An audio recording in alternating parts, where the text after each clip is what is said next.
सम्यक समाचार पत्रिका के सभी सम्मानित दर्शकों को ऋषभ कुमार का प्रणाम। जैसा कि आप सभी की जानकारी में है कि लॉकडाउन के चलते अनेकों समस्याओं का सामना देश के मजदूरों को करना पड़ रहा है। श्रम कानूनों का बदलाव भी देखने को मिला है। अनेक राज्यों में इन सभी विषयों पर हम आपके लिए लगातार न्यूज़ रिपोर्ट उपलब्ध करा रहे हैं। आज हम इन मुद्दों से हटकर एक अलग विषय पर चर्चा करेंगे। बाबा साहब अम्बेडकर के वंशज राजरत्न अम्बेडकर लगातार देश विदेश में डॉक्टर अम्बेडकर के अनछुए पहलुओं के बारे में जानकारी देते रहे हैं।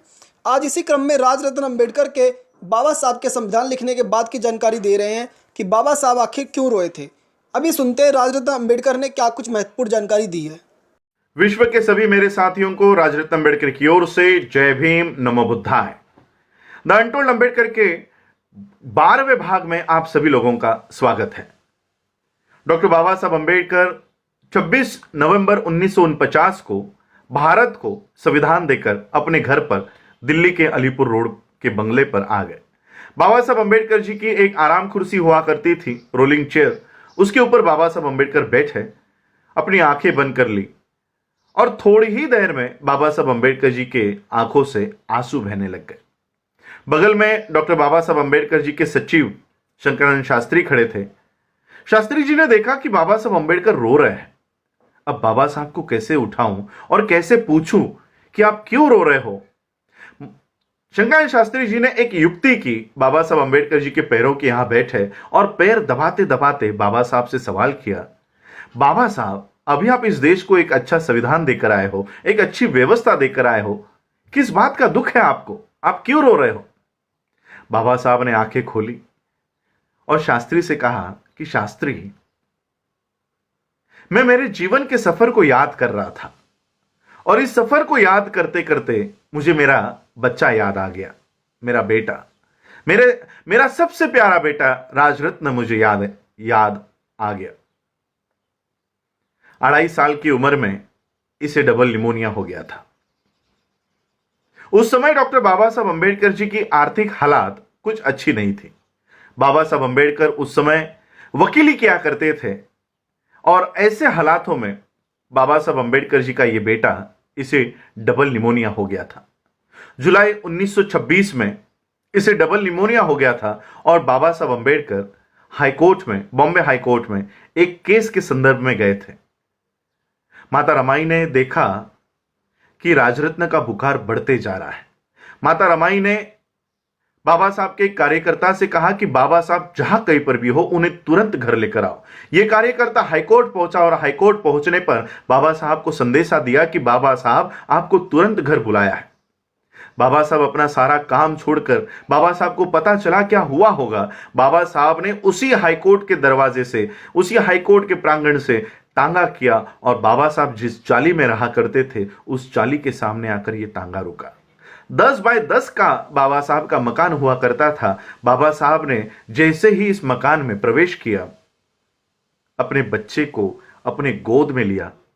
गोद में बाबा साहब अम्बेडकर इस राजरत्न को लेकर उसको खिला रहे थे और बाबा साहब अम्बेडकर जी की ही गोद में इस राजरत्न ने प्राण त्याग कर दिया। उस समय बाबा साहब इतना फूट फूट कर रो रहे थे। दीवार पर सर पटक पटक कर डॉक्टर बाबा साहब अम्बेडकर रो रहे थे। पूरे कार्यकर्ता, पूरे चाली के लोग बाबा साहब को देख रहे थे। एक बच्चे की तरह बाबा साहब रो रहे थे। बाबा साहब को कैसे शांत किया जाए। बाबा साहब का बचपन का दोस्त मालू आगे आया। बाबा साहब को बहुत परिश्रम के बाद बाबा साहब को शांत किया।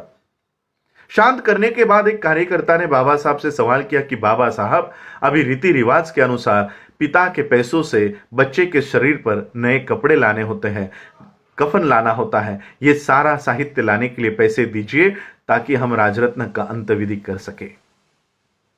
बाबा साहब के कानों पर जैसे ही ये शब्द पड़े, शांत हुए बाबा साहब फिर से फूट फूट कर रोने लग गए।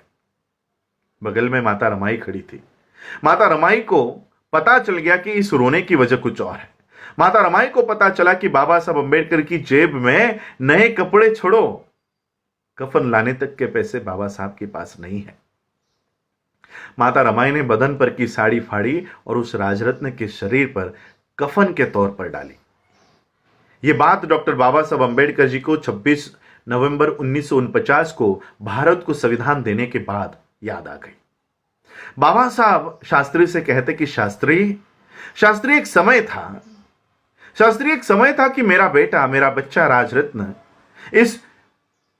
इस जहां से जाते समय मैं उसके शरीर पर कफन तक डाल नहीं सका। मेरा बच्चा बिना कफन के इस जहां से चला गया, लेकिन आज मैंने इस देश को संविधान निर्माण करके दिया है और एक ऐसी व्यवस्था मैंने इस देश में कायम कर दी गई है।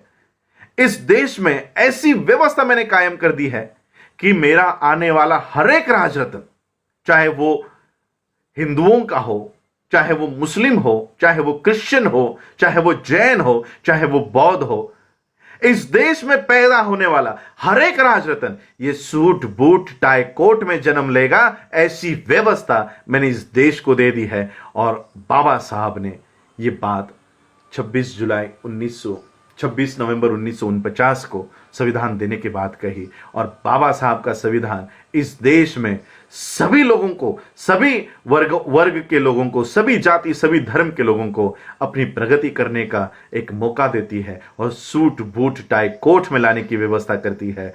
ये बाबा साहब अम्बेडकर जी का संविधान देने के बाद बाबा साहब को ये बात बाबा साहब ने शंकराचार्य शास्त्री से कही।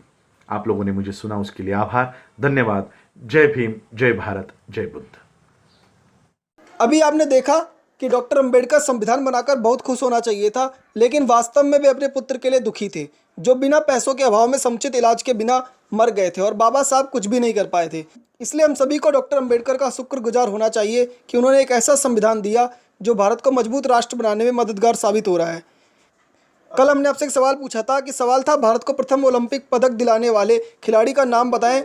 उसका सही जवाब है केडी जाधव सिंह, जिन्होंने कुश्ती के क्षेत्र में भारत को पहला कांस्य पदक दिलाया था। इसी क्रम में आज एक और प्रश्न हम आपके सामने रख रहे हैं। प्रश्न है, संत गाडगे जी महाराज किस राज्य से संबंध रखते थे और उनका बहुजन समाज के लिए क्या योगदान था?